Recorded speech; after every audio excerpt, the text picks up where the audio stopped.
So this Neuralink connects to neurons that are in her snout.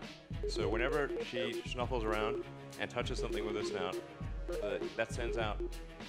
Ya, ini aktivitas yang tahun 2020 lalu dilakukan oleh perusahaan Neuralink milik Elon Musk. Tujuannya adalah nanti bisa ditanam juga ke otak manusia. Kalau menurut seorang neurolog itu sangat mungkin kan nanti ditanam ke otak manusia. Bukan hanya sebagai sensor saja, tetapi juga bisa ditanam berbagai macam informasi.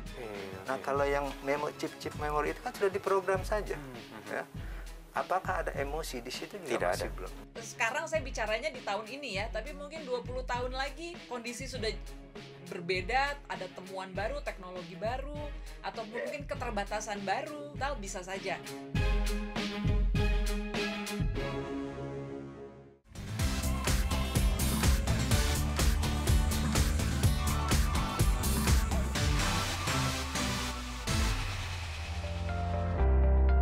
Ini dua buku yang belakangan saya coba selesaikan untuk saya baca.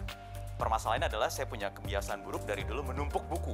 Belinya iya, banyak, borong, tapi selesai enggak gitu ya. Contohnya ini ada satu buku tulisan teman saya Erwin Paringkuan soal Generation Gap. Yang ini sebenarnya sudah hampir saya selesaikan, sudah masuk bab terakhir. Tetapi bacanya sampai hitungan bulan, 2-3 bulan. Kemudian yang berikutnya adalah buku yang satu ini. Orang Jawa Mencari Gusti Allah. Ini yang buat B. Wiwoho. Mirip namanya ya sama saya ya. Ini ada cerita menarik dari buku ini ketika diterbitkan, yaitu sempat tertunda beberapa waktu karena memang penulis ini terdistrak dengan perkembangan teknologi. Dan ini juga unik, jika Anda ingin memesan buku ini, yang pertama kali ditawarkan adalah e-booknya atau digitalnya. Dan kalau Anda ingin buku fisiknya harus memesan secara pre-order. Dan ada data dari Ikatan Penerbit Indonesia atau IKP di tahun 2020 kemarin yang menyebutkan bahwa sekitar 58% penerbit mengaku mengalami kerugian lebih dari 50% karena penjualan buku fisik yang terus menurun. Ada data juga komparasi yang hampir sama di Inggris. Sepanjang 1 dekade terakhir ini, ada penurunan penjualan buku dari tahun ke tahun yang merosot hampir 50% juga. Dari 2009 misalnya di Inggris itu sekitar 330 juta buku fisik laku terjual, tetapi di tahun kemarin itu hanya 190 juta. Karena orang-orang sudah beralih ke buku digital seperti ini.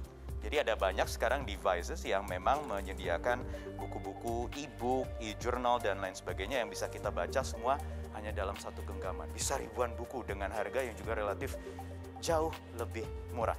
Saya ada di toko buku Pasar Kenari yang menjadi korban karena teknologi. Benar demikian, Bu Abrar? Iya, benar. Bu Abrar sudah berapa lama memiliki toko buku? Kalau di sini udah hampir setahun lebih. Sudah setahun lebih. Kalau di Keramat udah 20-an.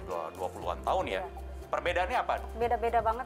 Buku-buku digital berpengaruh juga? Seberapa berpengaruh? Pengaruhnya bisa 50 atau 60%. 50 sampai 60% Iya. per bulannya? Iya. Yang terjual ya? Yang terjual. Jadi kalau boleh saya tanya, sehari berapa buku yang terjual? Satu pun juga nggak ada. Satu pun juga tidak ada. Baik, terima kasih Bu Abrar. Iya. Kalau untuk saya sendiri sebenarnya baru sadar harus sekali mengikuti perkembangan teknologi untuk membaca e-book dan e-journal, artikel, e-paper itu di tahun 2017 ketika saya kembali ke bangku kuliah untuk melanjutkan studi S2. Dan ketika saya mengambil tugas akhir disertasi, saya itu sumber referensinya ada 90. Dari ke-90 referensi sumber tadi, ternyata hanya 2 yang berasal dari buku fisik. Bayangkan, 90 hanya 2 buku fisik. Sisanya digital. Karena saya sadar ketika saya harus mengejar topik yang mendapat informasi terupdate-nya, yang kekinian, itu tidak bisa hanya mengandalkan buku fisik yang baru dicetak, terbaru itu 2 tahun sebelumnya, 1 tahun sebelumnya. Sementara kalau e-book, e-artikel, e-journal, itu hanya hitungan hari, minggu, atau bulan sudah bisa kita akses. Jadi keterbaruannya bisa kita kejar. Itulah kelebihan dari teknologi. Dan itulah yang membuat mahasiswa-mahasiswa saat ini juga beralih dari buku fisik ke digital. Seperti yang ada di sebelah kanan saya ini mahasiswi masa kini nih, lihat. Mejanya kosong, cuma ada handphone dan juga laptop. Ini lagi mengerjakan tugas Karena dengan laptop bisa mengakses berbagai sumber referensi secara digital, e-book, e-journal, e-artikel, tidak hanya di Indonesia, tetapi seluruh dunia. Sementara yang satunya ini potret atau gambaran mahasiswa jadul. Mahasiswa yang masih berkutat dengan buku-buku, ini seperti saya waktu S1, 20 tahun yang lalu kurang lebih. Menumpuk buku fisik, mencari referensi yang terkait dengan topik yang sedang diangkat, ditulis, diambil, dicatat dulu, ya kan, di notebook, dicatat dulu, baru pulang deh ke rumah. Karena saat itu mungkin laptop juga masih terbatas ya. Pulang ke rumah dikerjakan lewat PC. Nah, gejala yang tadi saya sampaikan sebenarnya sudah terekam sejak tahun 2017 di Amerika Serikat. Jadi penjualan e-book, kemudian audiobook atau buku yang diperdengarkan itu meningkat 37% sepanjang 2017 sampai 2018. Di Amerika Serikat juga ada data yang menyebutkan bahwa orang-orang yang membaca buku lewat e-book atau e-journal itu lebih banyak menghabiskan buku, jumlah buku yang dibaca total dalam setahun itu mencapai 10 buku rata-rata. Sedangkan orang yang membaca buku fisik hanya 4 buku dalam satu tahun. Ada juga aplikasi-aplikasi yang memudahkan kita untuk membaca. Misalnya aplikasi Blinkist untuk merangkum buku-buku non-fiksi dalam waktu hanya 15 menit. Sama nggak tuh sama program kita ya? Dan kemudian ada Wattpad, ini juga ada cerpen dan buku-buku fiksi, macam-macam. Kemudian ada namanya Storyal. Aplikasi ini banyak digunakan oleh penulis untuk mempublish tulisan-tulisannya. Seperti seorang penulis yang akan saya wawancari berikut ini, Di Lestari. Mbak Di, apa kabar? Baik, terima kasih. Mbak Di, saya mau tanya dari pandangan seorang penulis yang sudah malang melintang puluhan tahun, bagaimana sekarang cara menulis, Mbak Di? Kalau saya tidak merasa terdistraksi dengan format bacaan digital ya, dan tidak mengubah cara menulis saya secara esensial gitu. Kalau memang baca fisik, terus terang saya juga sampai sekarang masih suka sih gitu. Tapi kalau saya harus membeli sendiri, biasanya sekarang saya lebih memilih format digital. Jadi balance lah ya antara buku fisik dan digital ya? Betul, balance. Mbak Di kan sekarang juga sebentar lagi kabarnya mau merilis buku ya. Nah, rilis bukunya ada perubahan tren tidak? Karena kehadiran tadi itu e-book. Tahun 2007 itu saya pernah mengeluarkan cerbung digital, perahu kertas. Itu kali pertama perahu kertas dirilis ke publik, formatnya digital juga. Dan orang waktu itu baca dari ponsel. Nah, sambutannya justru cukup hangat saat itu gitu. Sehingga saya tidak ragu lagi ketika saya hendak merilis buku Aroma Karsa. Aroma Karsa ini novel dari digital dulu. Betul, dan yang terbaru itu judulnya Rapi Jali, itu juga dirilis dalam bentuk digital terlebih dahulu. Terakhir Mbak Di, bagaimana seorang Di Lestari melihat masa depan buku, the future of books? Bagi saya sebetulnya ini adalah prospek yang menjanjikan gitu, hanya saja memang perlu ada banyak inovasi sehingga kalau kita baca digital itu bukan hanya sekadar mediumnya yang berbeda. Tapi buku fisik akan sepenuhnya ditinggalkan atau masih tetap eksis? Kalau saya rasa tidak mungkin sepenuhnya ditinggalkan ya, karena seperti saya bilang tadi ada romantisme tersendiri. Ada romantisme, ada sense rasa yang tidak bisa didapat di digital ya. Kita tidak tahu nih nanti perkembangan, mungkin sekarang saya bicaranya di tahun ini ya, tapi mungkin 20 tahun lagi, 30 tahun lagi ketika kondisi sudah berbeda, ada temuan baru, teknologi baru, atau mungkin keterbatasan baru gitu ya yang memungkinkan kita harus migrasi besar-besaran ke jalur digital, bisa saja gitu. Buku nanti jangan-jangan bentuknya hologram, bisa juga begitu? Bisa juga, kenapa enggak ya kan? Dibacain langsung sama pembacanya, tapi kita bisa lihat gitu, atau mungkin kita bisa melihat audio tapi ada enhancement dari aroma. Benar ya audiobooks juga sekarang meningkat penjualannya ya. Oke, baik, terima kasih banyak Mbak Di Lestari atas waktunya di 50 Minutes Metro TV. Sama-sama Mas Wahyu. Bye Bye. Sebelum mengenal buku, peradaban manusia menggunakan cerita tutur dan gambar di dinding gua sebagai penyampai pesan. Bangsa Mesir kuno kemudian menuliskan kisah mereka melalui gulungan kertas. Berabad-abad kemudian, atau tepatnya di tahun 1454, Johannes Gutenberg menemukan teknologi printing press yang menghasilkan buku seperti yang kita kenal sekarang. Seiring berkembangnya teknologi, penggunaan buku sebagai sumber informasi semakin bergeser.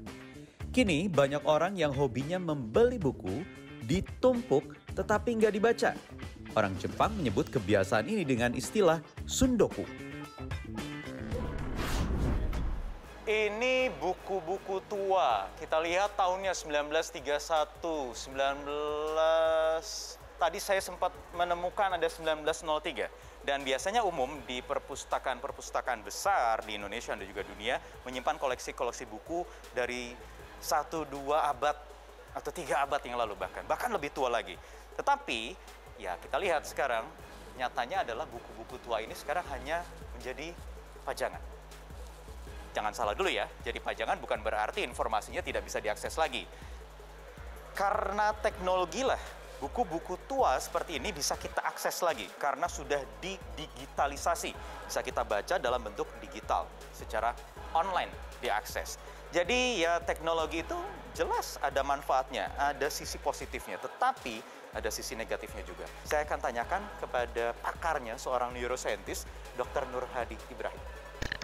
Dr. Nur Hadi, apa kabar dok? Sehat? Alhamdulillah, sehat. Dok, benar tidak gara-gara teknologi ini kapasitas dan juga cara kerja atau kinerja otak manusia itu berubah?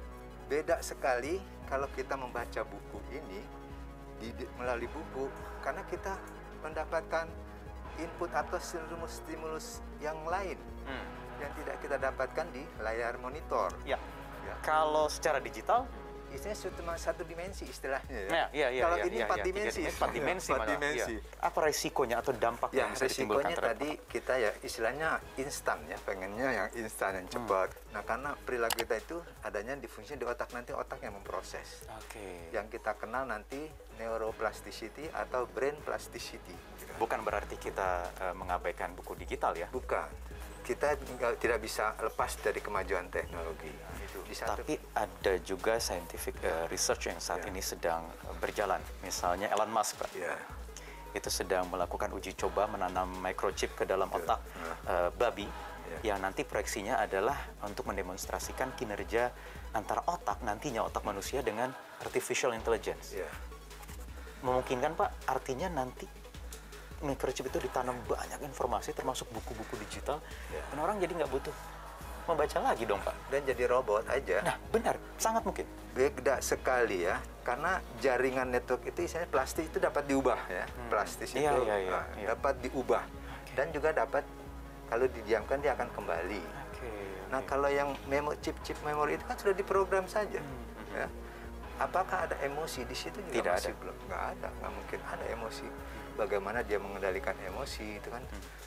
Paling seperti robot aja. Hanya sekedar dijejalai informasi. Betul, informasi aja. Berarti masa depan kita jadi robot dong Pak ya, umat manusia. Betul. Terima kasih Dr. Radi atas waktunya sama-sama. di 15 minutes. So this Neuralink connects to neurons that are in her snout. So whenever she snuffles around and touches something with her snout, that sends out little spikes, which are detected. Ya, ini aktivitas yang tahun 2020 lalu dilakukan oleh perusahaan Neuralink milik Elon Musk. Tahu dong ya Elon Musk, yang menanam sebuah chip ke otak seekor babi. Tujuannya adalah nanti bisa ditanam juga ke otak manusia yang memiliki kebutuhan tertentu. Misalnya orang dengan penyakit demensia atau apapun yang nantinya otaknya secara otomatis karena tidak mampu untuk berkomunikasi dengan baik akan mengirimkan sinyal-sinyal tertentu ke device atau elektronik agar bisa memudahkan, bahkan juga bisa mengontrol kesehatan dan membantunya bisa pulih lagi dari satu penyakit tertentu. Ini yang tadi sempat saya tanyakan, dan kalau menurut seorang neurolog itu sangat mungkin kan nanti ditanam ke otak manusia bukan hanya sebagai sensor saja, tetapi juga bisa ditanam berbagai macam informasi. Ditanam buku-buku digital, ditanam buku-buku jurnal-jurnal elektronik, dan lain sebagainya. Sehingga manusia menjadi library berjalan. Tetapi kelemahannya adalah kita akan menjadi robot karena dikontrol oleh teknologi, tidak dikontrol oleh rasa. Jadi ya pilihan apakah Anda masih mau menjadi manusia yang masih membaca buku fisik, membaca buku digital, atau menjadi robot yang sudah ditanam berbagai macam informasi.